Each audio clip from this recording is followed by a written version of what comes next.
I am never the one to do gender baiting, but usually in family caregiving, it's a lady or a kid.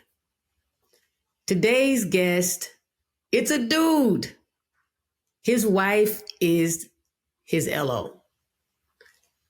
Y'all, she was chilling. Everything was great. They'd been married for years and everybody was healthy. And then, she started trying to grab a bottle and her hand didn't quite work. Or she tried to talk and then the words didn't come together. And guess what? He was the one that noticed these things and decided, it's time to go to the doctor. And he's a dude kind of dude, right? A radio disc jockey. Yeah. Back in the day where it's disc jockey time. 45s, put the needle on the record kind of dude. You know what I'm saying? Yeah, that kind of guy. And a clothing retailer, like a fashion dude. And then all of a sudden, his boo ain't well. She's not right. Along the way, he figured out that being a caregiver is hard and it sucks and nobody is really on our side. He took some notes. He wrote a book and he's here to share it with us, with me, with you. Lean in, put your earbuds in, look and watch. We on TV. Yeah, come on. Parenting Up, Caregiving Adventures with comedian Jay Smiles is the intense journey of unexpectedly being fully responsible for my mama.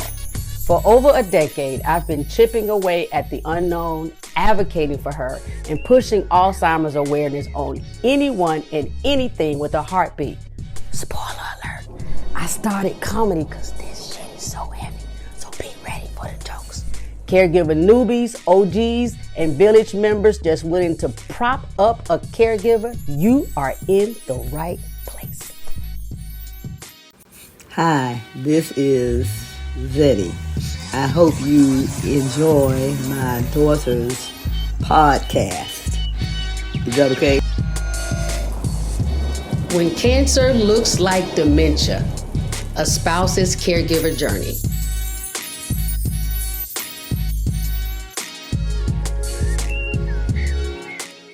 This week's supporter shout out goes to Smiles169.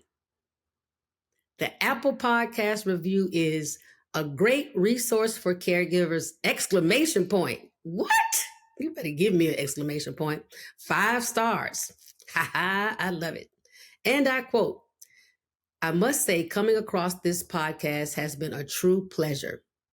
I have learned not only about caregiving, but how to deal with personal and family trauma and how to find the silver lining in what can oftentimes be daunting situations.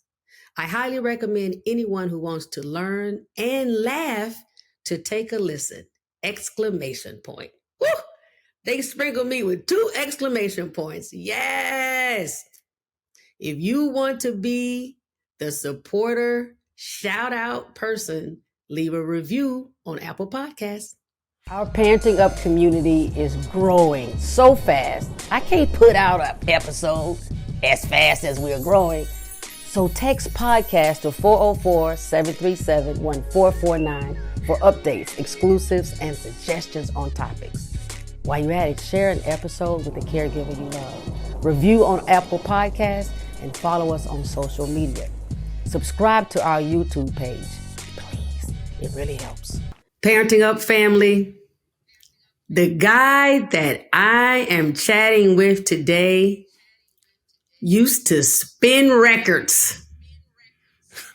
And now he is spitting caregiving. He's giving out cough syrup. No, he's not giving out cough syrup, but he is an author. He wrote a book about how to not lose your whole brain, your whole mind, while you are being a family caregiver and supporting a loved one. I want you all to give a big welcome and keep your eyes and your ears open for Jim Cooper. Hey, Jim. Hey everyone, how you doing? And I just went into my radio voice. I wonder if they would understand as I used to spin 45s. Now that's going back. That's going back. I don't know if Yeah, they not will, but you know 78s, what? but We're going to do our 45s. best. Man, the 45 where you had to pop the record. What did you call that little thing that went in the middle? The spider. You put the spider in the middle and put it on there, and yeah. The I still have some of 45. those around somewhere. Oh, man, the 45. So for you listeners and our viewers that don't know, the 45 is the record, the wax, what you all may think of as an album, but it only played a single song. Right. That's it. You one got song one on one song. side and one song on the other side, and that was it. And that was it. So that meant Jim had to really pay attention. There was he couldn't get up and go to the bathroom or anything. That song would be over so quickly. And it's time to talk or press a button or flip it over. Or you learn to go to the bathroom in less than 3 minutes. So it's just like the in and out. There we go. Okay, I'm ready. Scary. That's scary. Not a lot of time for washing hands. But anyway, we're not going to talk about that right now, Jim. So, Jim, you are a caregiver. I think once a caregiver, always a caregiver. Right. You've come here to speak to us primarily being a caregiver for your wife.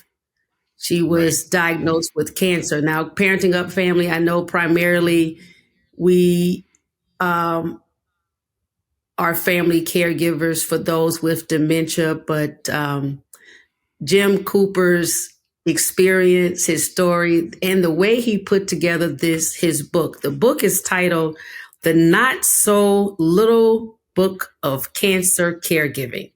Be a caregiver warrior and keep your sanity. I'm going to say that again, and keep your sanity. He lines it out with 22 caregiver tips. Oh my God, such bite-sized little niblets that you can get. You can just like pick one and decide the thing you want to try to get better at, or at least not cuss out somebody about. So Jim, let us know first and foremost how you or your wife, your family came to know that she had cancer. What were the symptoms, the signs? It's interesting because they weren't obvious right away, and a lot of the signs were not pointing to cancer right away. There was a period where my wife was having problems coming up with words. She would be talking to you and then all of a sudden just stop. And because her brain had stopped functioning at that point. She was also doing word replacement where she would pick up, say, a glass and say, "This is a very nice table," and not even think twice that she even said something wrong. It was there. She was having motor skill issues where she was dropping a lot of things, and then her arms would just start moving on their own. It was like she was waving in 747s on the tarmac out at the airport. I mean, arms were just flying all over the place. So at some point I said to her, we were out for dinner one night and she kept dropping her utensils. And at some point I said, "Look, we gotta go to the doctor and check this out." And she said, "Okay," which surprised the heck out of me that she said, "Okay," because I usually get a fight from my wife about things like that. So we went down that road, and my first thought was, oh man. And just to back up a second, we had gone to a party with a bunch of friends in the summertime, and she had one small drink, and it was like she was completely into alcohol poisoning. I mean, the glaze in her eyes, she couldn't speak, everything just shut down. And I thought maybe she had a stroke. So we going from that knowledge, we went to our doctor and he said, "No, it's not a stroke. I want you to see a neurologist." Went to the neurologist. He's like, "Maybe it's MS." So let's take a look inside your head and see what's going on up there. And there were little cloud formations in her brain, at the time. He's like, it's possibly MS. So make a long story short, or a longer story shorter, this went on for about 6 months, where we really didn't know what was going on. And that was kind of like the worst part for me as a caregiver, because I like to have answers and I want to know what's going on. And once we finally got the diagnosis, I felt a little bit better, because, okay, we have the diagnosis and we got with the right people, and okay, here's the plan. Here's where we're going. And but getting to that point from a caregiver perspective was tough. And I'd never been through cancer to this level. Yeah, my mom had it, and I'd spent some time with her previously, so I kind of had an outsider's view of that. But once it really hits home, and once the doctor said to us, it's lymphoma, everything changes immediately. Your whole life of what you thought it was going to be changes in that second. Yeah. I got to tell you, you took my breath away in how much her symptoms sounded like many dementia sufferer symptoms initially. The misplaced words, cognitive decline, and just the unknowing, right? You're like, what is this? Those first few months when you don't know what it is.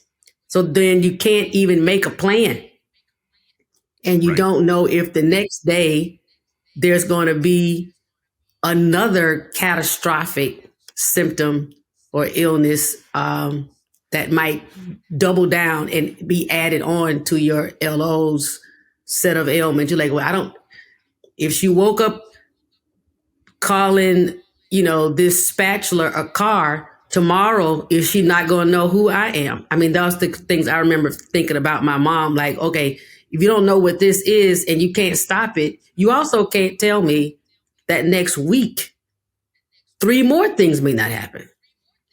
So when you found out about lymphoma, did you have any knowledge about lymphoma? Did you know much about that type of cancer? No, we knew nothing.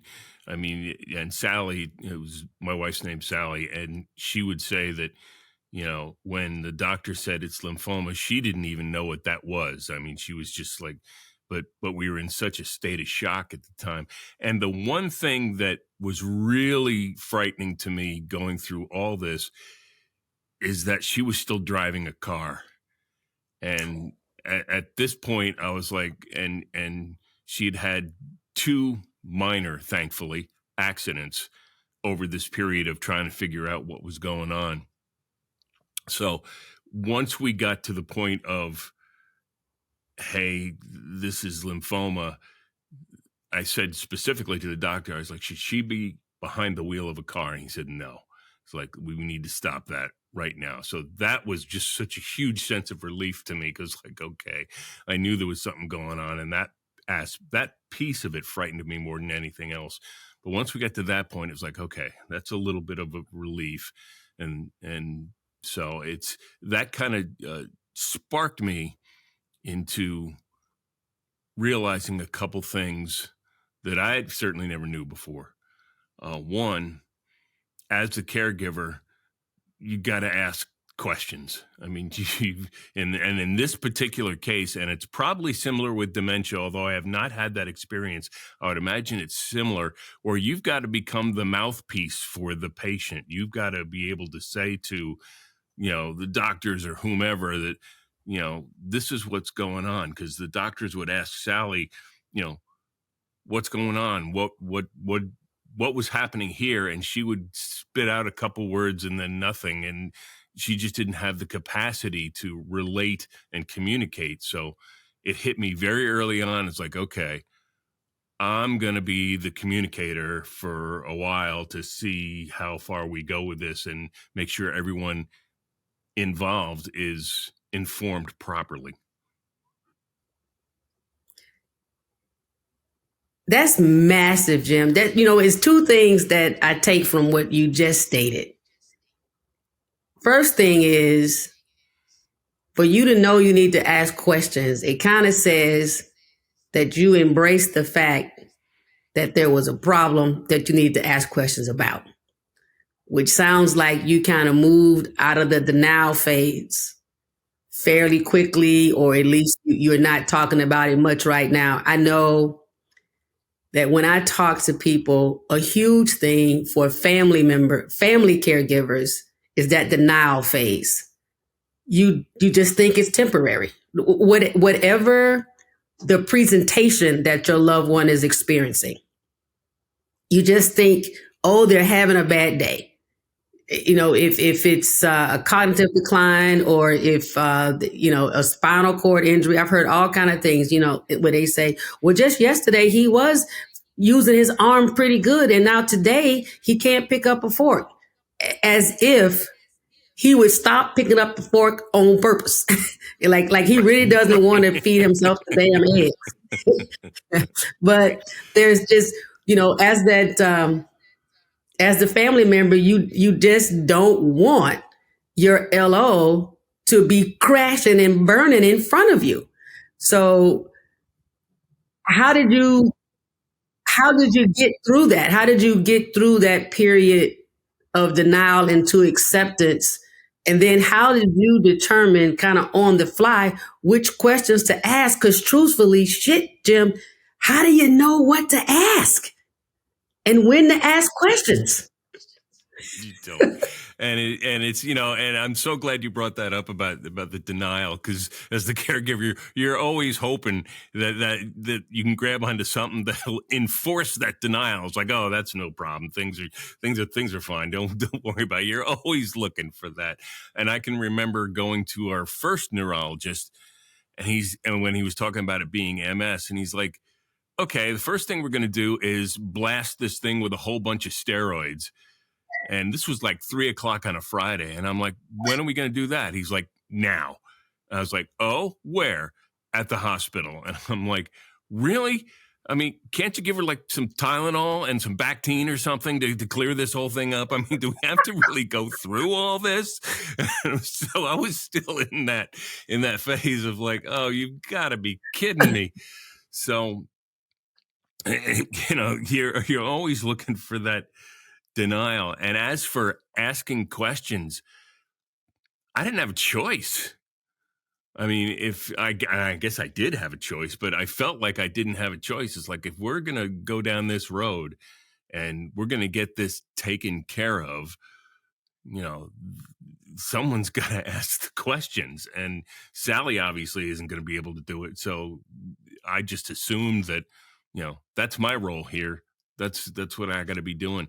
And as for what questions to ask, it's a crapshoot. I mean, just as stuff comes up, you pay attention to it, and it's like, well, what about this? And one of the first things I had to learn, because it was not second nature for me, certainly, was to ask for help and ask the right people for help. I mean, I kind of knew this going in, but this whole thing reinforced the fact of stop looking things up on the internet, because 50% of the information that's out there is wrong or misinformed or whatever it happens to be. So I really had to step up to ask the doctors, ask the nurses, ask the social workers, just ask the professionals who are involved in this. Hey, what's going on? I'm seeing this, or I'm feeling this even more so. Or, hey, Sally's feeling this. Can you go talk to her and be kind of the director for, whatever treatment is going on, even prior to the diagnosis. So it's a learned skill. It was not certainly second nature to know to ask questions and be that person.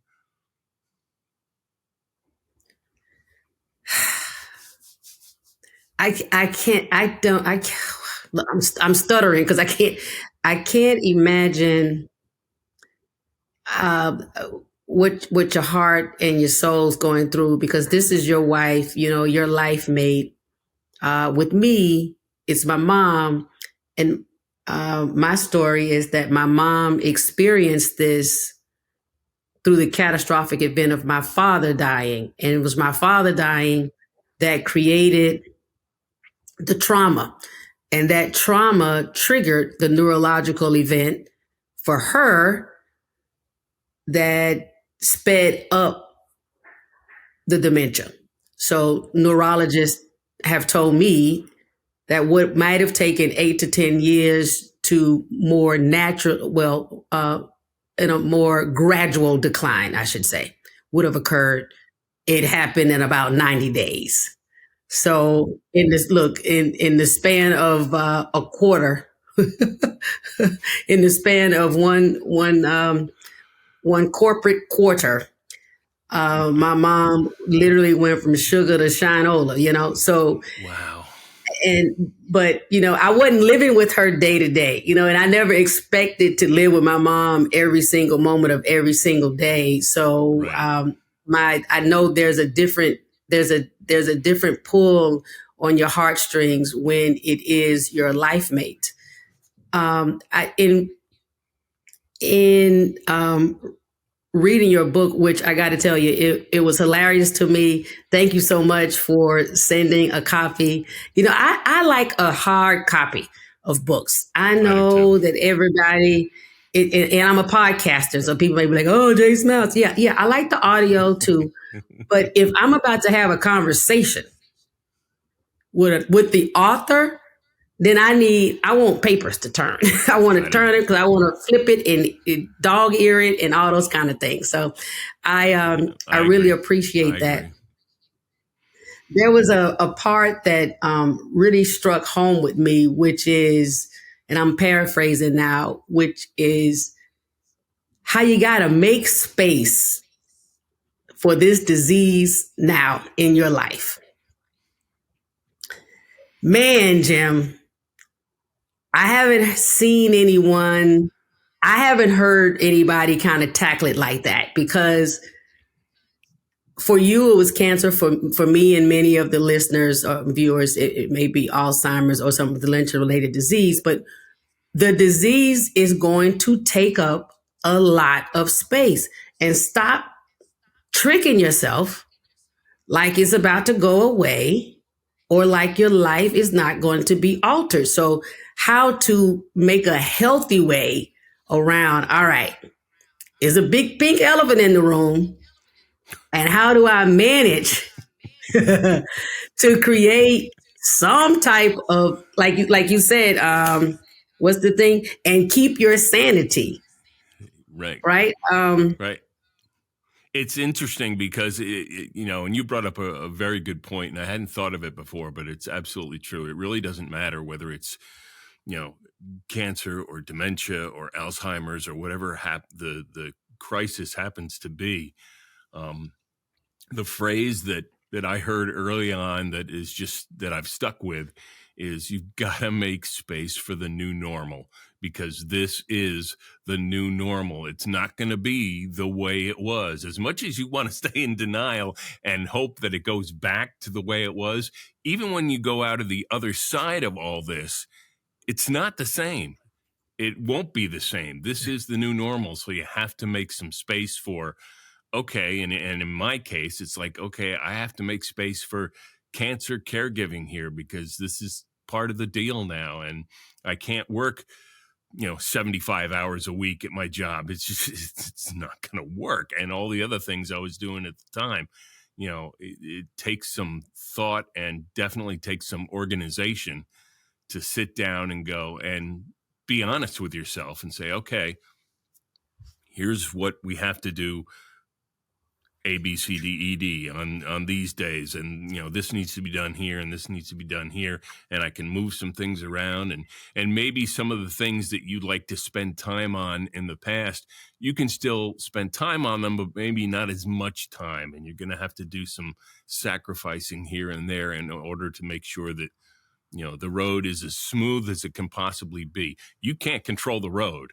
I mean, give up on that right from the start. You cannot control the road, but you can figure out how to ride it, and with all the things that will come up, and there'll be things that'll come up, how to deal with those little bumps in the road or potholes or trees falling down or whatever it happens to be.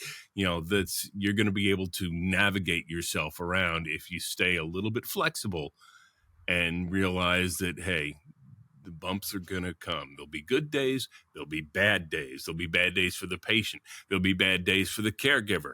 And it's just the name of the game. And you just got to, and there's a lot of tricks and not even so much tricks, but a lot of things you can do for yourself to get you through some of those potholes.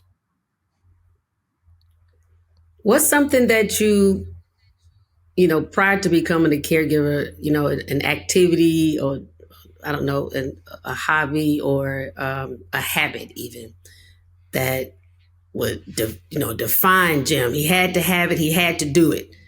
And since becoming a caregiver, it's something that you had to give up. You just didn't have the time or the space for it. And now looking back on it, you're like, I don't even miss it.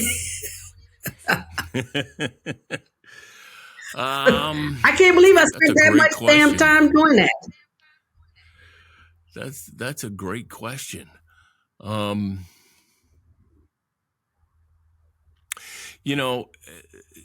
Because of who I am, and I have so many interests, and I get this from my mom, and she and I had a few discussions about this, is that you have so many interests that it's just like, oh, we don't have time for that. Okay, I'll go do this. Oh, that's not okay. We'll go do over there here, and we'll go do, and it's just like, what I had to do was I don't think I actually gave up anything, but I certainly reduced the amount of time that activity spent. If I had to pick one thing, I'd say, I love playing the drums. I've always loved playing the drums. And right before the diagnosis came in, I was taking some lessons again and trying to get my game up and get back in gear. And I had played with a couple bands, and we were playing out here and there. And that whole piece of my life really took a back seat. Because even though there was one point in treatment where my wife was in the hospital, it's like, look, it was a weekend. I was like, I gotta go play with these guys because they're dependent on me. But that whole aspect really took a back seat. Some of the other things that I love to do, like you, I'm a book person. I want to have the book in my hand, and I love reading. So, that there wasn't as much reading time now available, or listening to music or whatever it happened to be. So it takes some adjustment. And yeah, once you make those adjustments, it's like, oh, that's not too bad. I can deal with that. I can live with that. That's cool. So it's like, it takes some effort, and it takes some thought and some work, but it definitely can be done. Yeah. I like the way you say, oh yeah, I can deal with that. That, it dovetails very nicely into the thought where I ended up getting to, which is, I can handle this because stuff could be worse. As bad as this is, and as much as I don't like this, oh my heavens, it could be worse. There are actually times, Jim, where I think of a few things that I know that I can even conjure up that could be worse. And I'm like, ooh, at least I'm not having to go through that. And I go ahead and take my shower, or I get my mom up out the bed, and I say, let me just take my lumps and get my tail right on in the car. That is just so important. What you just said is just so critical to getting through this, is that, to have the attitude of gratitude, even when things are just so bad and you're like, why me? Why is this going on? But to keep that, we made a conscious decision that with this particular disease, with the cancer, you can approach it with some hope and optimism, or you can get really bitter and angry about it. And the people that went bitter and angry, and there's plenty of them, they're going to have a tougher road to hoe than trying to be positive and optimistic. There were days, because with my wife's treatment, every time she had chemotherapy, it was 3 or 4 days in the hospital because she had to flush out all the chemicals before they would release her and let her go. And then she had a stem cell transplant, which is 3 straight weeks in the hospital. And if either one of us were just like in that grumpy mood, it would be like, come on, let's go for a walk. And even if you could only walk around the hallways of the hospital, because you really couldn't go anywhere else because of her immune system being reduced to nothing. You could see a lot of people that were in much worse shape than we were. And, we had to maintain that gratitude, because everything that happened during this journey was right. I mean, we got so lucky, and we know we got so lucky, because every person we hit and every nurse and every doctor and every treatment, it was just the absolute best it could have been from an outcome. And that's not always the case. And I get that. There's still people dying from cancer. There's still people, particularly with, in your case, dementia and Alzheimer's, that's not going to come back and come full circle. That's just a road that's just going to keep on going down. So the outcome isn't always, bells and whistles and unicorns and rainbows. I mean, it's tough stuff, but we decided that we wanted to stay optimistic about it. And there was one day that I was having a bad day as a caregiver. We were in the hospital, and while we were in the hospital, I was still trying to work from 9 to 5. I would take my laptop, and the hospital had a kind of a rec center, and I would go up and I'd spend 6 or 7 hours, trying to do work and that kind of thing. And that was starting to wear on me. And I was just having a really grumpy, bad day. I mean, everybody just get out of my way. I don't want to deal with anybody or anything. Get out of my way. And I remember getting on the elevator at one point, and I heard this voice say, "Hold the elevator, please." And I was like, fine, whatever, fine. I'll hold the elevator. And in walks this woman in her 30s. She's pushing a wheelchair, and in this wheelchair is this 12-year-old kid, no hair, hooked up to IVs. And I kind of looked at the kid, and mom had that terror glaze in her eyes. I can't even imagine being a parent going through this, but and I looked at the girl and I said, "How you doing?" And she's like, "I got one more treatment to go, and then I think I'm pretty good." And I was like, "You just stay strong and stay tough." And mom kind of smiled at me, and they got off at a different floor. And anything that I was being pissed off about disappeared. Just seeing someone in that position and not being able to imagine what that woman is going through or that child is going through. Everything that my stuff was minor. I mean, it's just doesn't make any difference anymore. It's immediate, just like that. It just washes away. It just washes away. But kudos to you, Jim, even being open enough to say hello to the kid in the chair. You know what I mean? There are some individuals that can be so insular in whatever their festivity or grief is or whatever, that they're just, they push their button, growling at the damn elevator wall, and they don't make eye contact to even notice what the other human beings might be going through in the space where they are. So kudos to you for that. And I know what you mean about how sometimes the universe can let you see a mirror or let you see another person's walk right when you're about to go down the rabbit hole of woe is me. And that's a pretty good example. Share something with us about maybe something you and your wife doing a caregiving moment where Well, you probably pissed her off and she let you know it. And and she said, I don't hey, need to go to hey, buddy. Caregiver for that. That happens all the time. I mean, Well, she's like, hey, if this is your idea of caregiving, I'll help myself. And there's a great example of that, and it was very early on. We were talking before about that first neurologist we saw, and he wanted to blast her with steroids right away, on a Friday afternoon. And I was like, okay.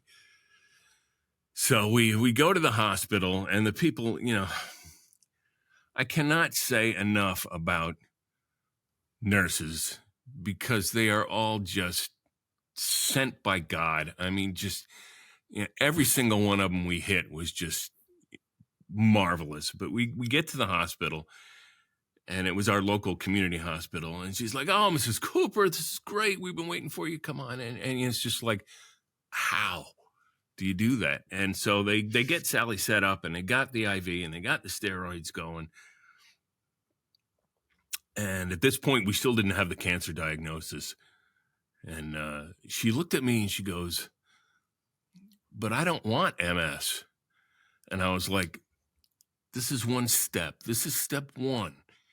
Just, you got to have some patience. Let's go through it, and let's walk through it and see where it goes. And she looked at me. If she had had a spear gun in her hand, I would have had a spear through my neck, because it just was like, don't hand me that crap now. I'm going to sit here and feel sorry for myself for a while. And it's just, it's like, okay, I get it. I'll back off. Yeah. I'll go over here and get a soda or something. You just sit there and have your fun. So it's like, yeah, it's She's like, you go through step one, maybe almost having MS. You over here like, this is step one. This ain't step one for you, buddy. Right. You're over there, not possibly getting anything. Right. Yeah, absolutely. So it's I know that look. We've known each other.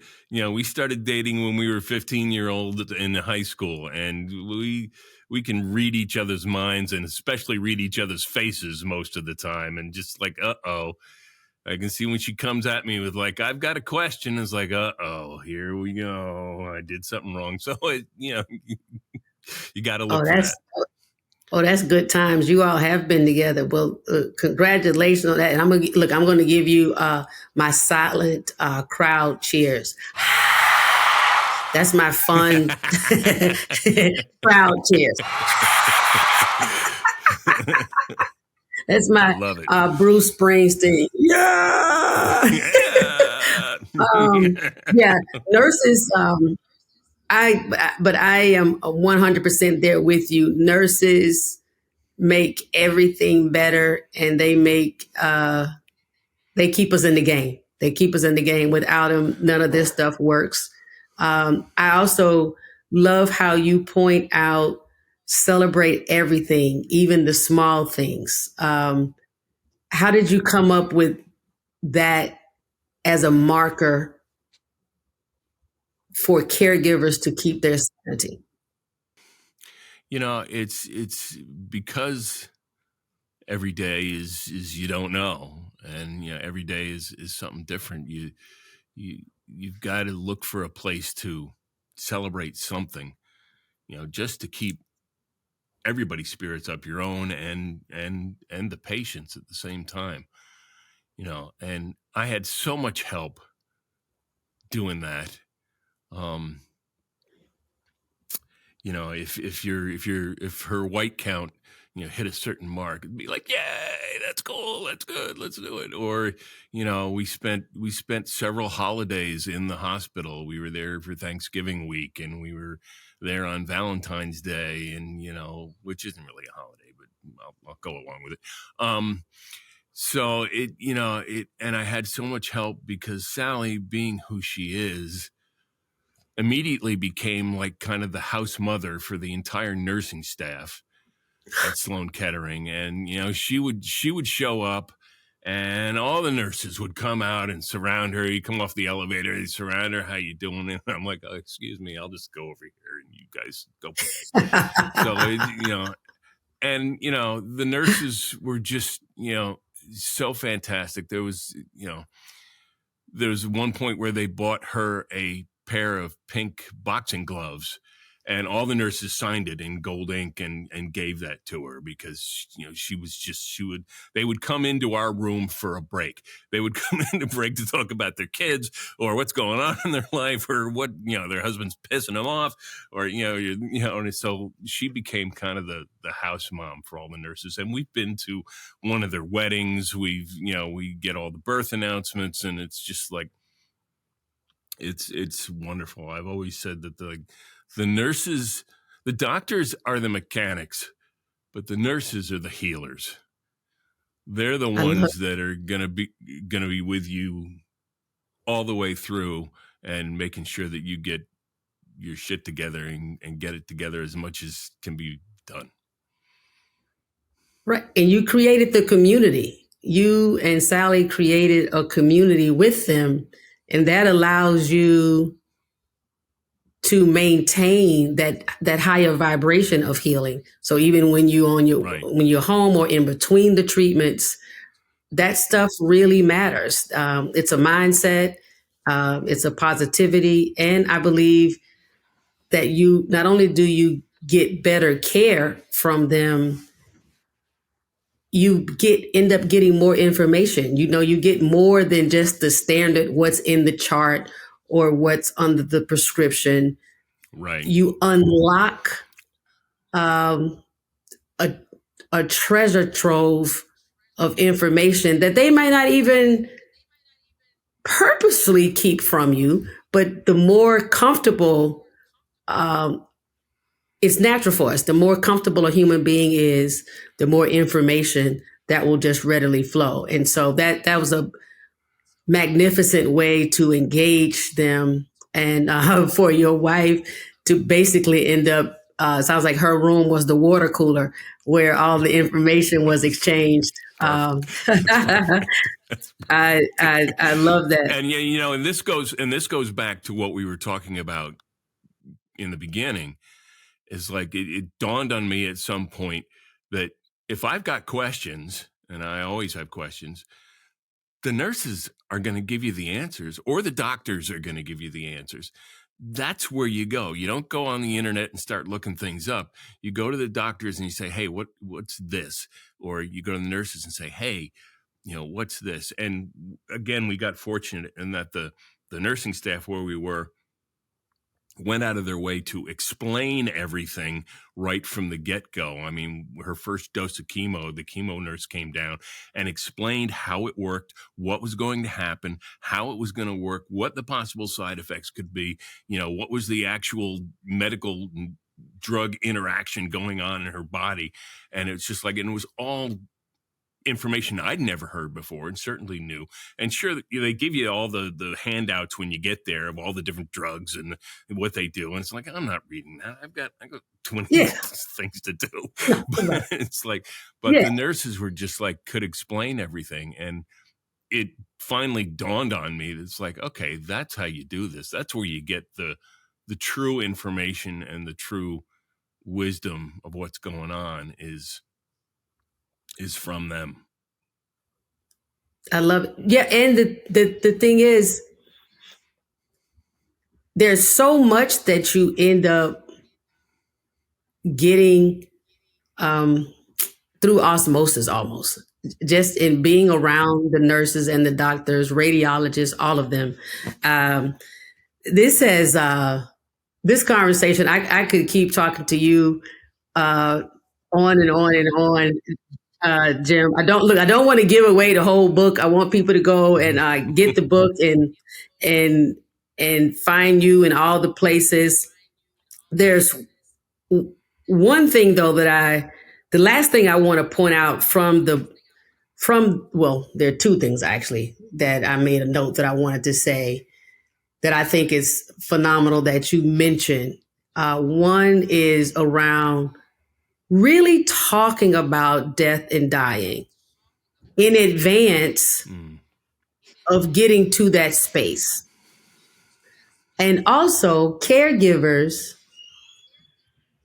being comfortable receiving and giving themselves credit for the job that they're doing.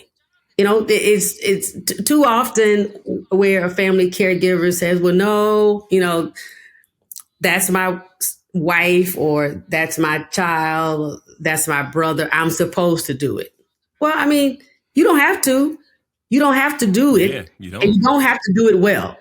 So give yourself credit for doing this heroic task, sacrificing, being so selfless, being so loving.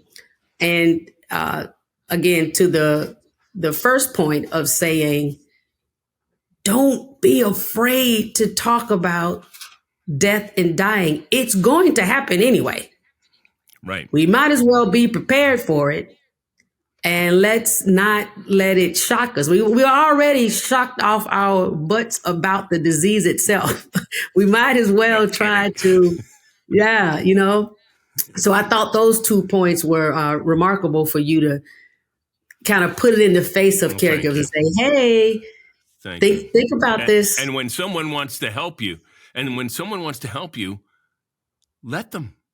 Yeah. You know, that was in line with those two things. And there was another revelation to me is like, you know, when people say, what can I do?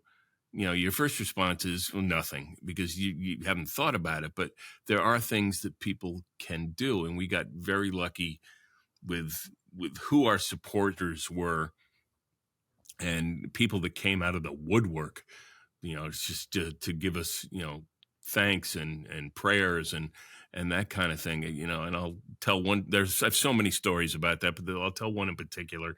It was the first week we were there, and it was Thanksgiving week, and which is a tough time for Sally to be there, you know, because she's into family, and we couldn't be with them Thanksgiving Day. I mean, we did a little FaceTime thing, but it's just not the same.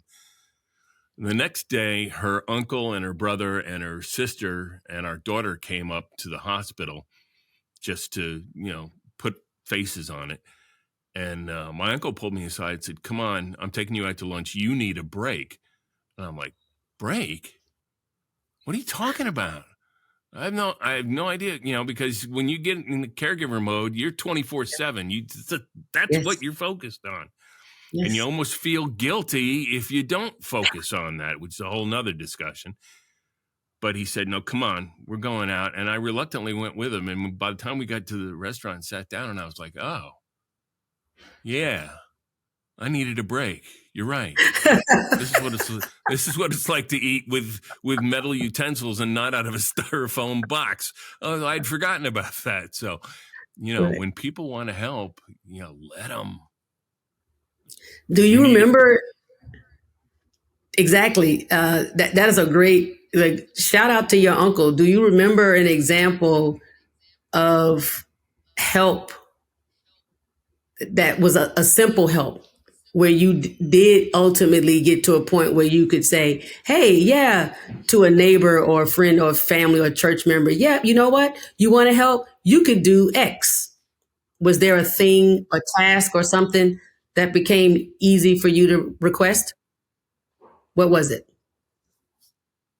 When my wife was in for the stem cell transplant for 3 weeks, you know, I've stayed with her, you know, the whole time. And it finally dawned on me, it's like, I'm just spending money left and right on breakfast and lunch and dinners, you know, because they were free for her. They weren't free for me.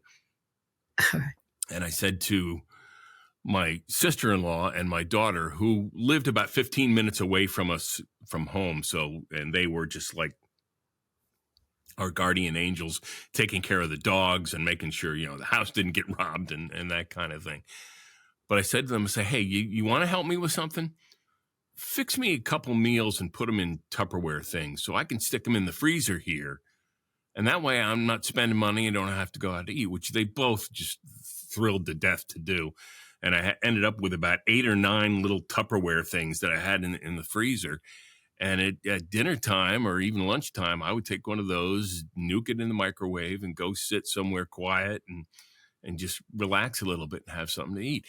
Simple for them, simple for me. I get great food on top of it. So, you know, what's not to like about that? So, you know, those kind of little things that pop up in my head, it's like, okay, I got to make a note of that. I got to ask this person to do this for me. Or I got to, we had one good friend in our town, and I was talking to her, and it's like, hey, anybody that can mow our lawn, because I just don't have time for it. And she's like, absolutely, no problem. And she knew a guy, and he came and mowed the grass and that kind of thing. Anything that you can do to take a little bit of the weight off you as a caregiver, do it. And you've got to let go of the fact that, is it going to be done the way you want it done? No, but who cares? It doesn't matter. Just let them do it and shut up and be grateful about it. And that's all you need to do. So it's shut up and be grateful. That's a hashtag. Shut up and be grateful. We're going to make that go on a bumper sticker. I want that on a bumper sticker. You shut up and be grateful. Be grateful. I love it. This has been a remarkable conversation, Jim. Oh man. Okay. I know already. I can't thank you enough for this. This was an honor for me to be part of this, especially because I know that your focus is a little bit different, but I'm just so honored to be here and be grateful and be able to share. And I just thank you from the bottom of my heart. My wife thanks you from the bottom of her heart as well to give us this opportunity. Of course. And that was something else I wanted to say, to let the Parenting Up community know that she did successfully complete the treatments and the stem cell transplant work. So for those of you in the Parenting Up community who consider donating to stem cell research or supporting it through congressional or political matters, you now know of a person whose life was saved because of it. It's Miss Sally Cooper. So that we have our own Parenting Up life-saving story, which is just beautiful beyond words. Jim, let us know where the group know where they can get the book. They could get that on Amazon. There's a Kindle version available, but the paperback is out there.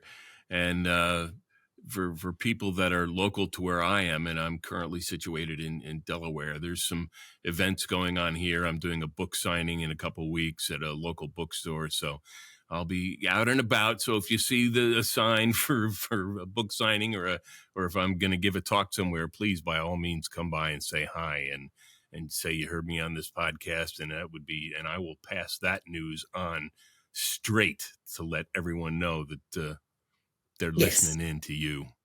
Absolutely. And again, it is the Not So Little Book of Cancer Caregiving. Be a caregiver warrior and keep your sanity. I stress again, it's the keep your sanity part for me. Let's both of us put, of course, mine's. Yeah, absolutely. There you go. Absolutely. Jim, at the end of every episode, I have a segment called the Snuggle Up, where I share 3 snuggle ups. And the snuggle up, they are points where, they're hard things where, as a caregiver, you wish you didn't have to do them. But once you go ahead and do it, you realize, all right, because I went ahead and ripped the Band-Aid off and did this thing, my life as a caregiver was better. It was easier. It was better for me or my LO. Please share with us one snuggle up. Oh, which one do I pick? There are so many to choose from.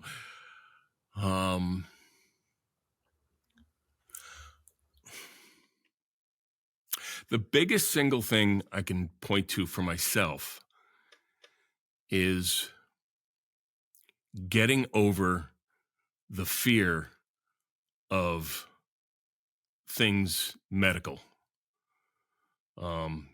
Because of my background, and we're not going to go into all that because we'd be here for another 3 or 4 hours.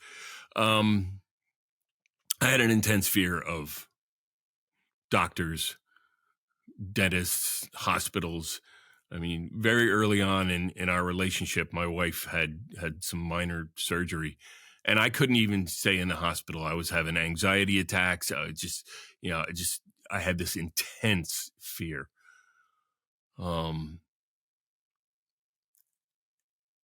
With this treatment, thankfully to a whole other things that had happened in my life, I had learned that I needed the spirituality that I had developed to be able to turn that fear over to whatever power is out there. And I don't care if you worship turquoise penguins dancing the merengue in Montana. I mean, whatever gives you some sense of peace and hope, that's what you bring into your life. But to be able to be there for her without that fear and have a sense of comfort and peace in that, I think the one tip I have in the book is like spirituality, get some.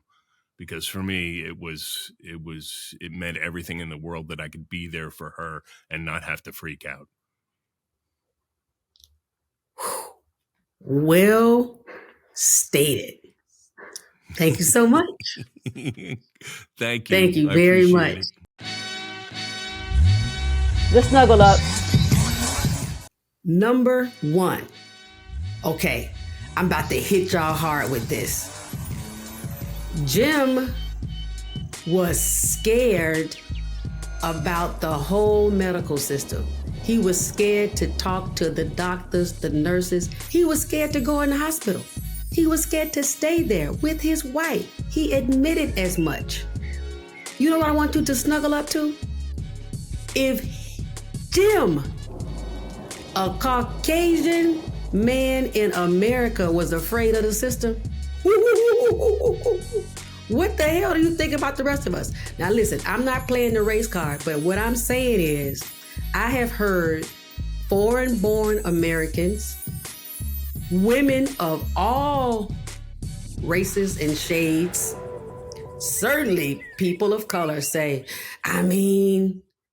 I'm just afraid that they not going to take my questions, or I'm afraid that the system is not going to, or I never been to a neurologist, or I never been in an operation, but I've been, if I was, okay?